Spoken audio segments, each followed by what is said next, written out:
progetto molto che portiamo nel cuore. Giro Italia, raccontiamo questa pagina, questa parentesi veramente da molto tempo. Autostrade per l'Italia, effettivamente al Giro d'Italia va a premiare l'impegno per la sicurezza stradale. Per questo motivo andiamo a consegnare un riconoscimento alla Polizia Stradale con cui si va a lavorare in stretta collaborazione per assicurare il rispetto del codice della strada e ai propri operatori che grazie al loro impegno vanno a contribuire alla sicurezza della viabilità. Per questo motivo vado a chiamare su questo palco della partenza della tappa di oggi Ermanno Luzzo, responsabile operativo della direzione dell'ottavo tronco di Bari, il sovrintendente Giuseppe Bernardi e l'assistente capo Simone Lipolis.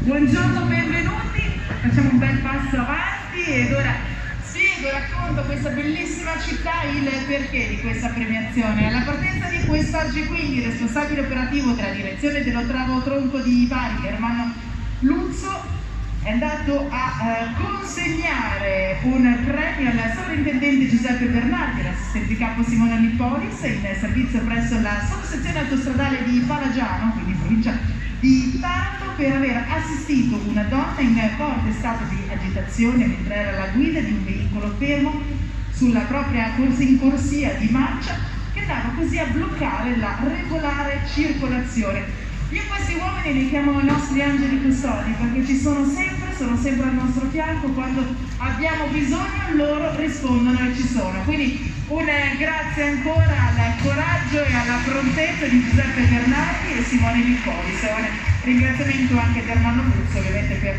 la presenza in premiazione. Grazie davvero.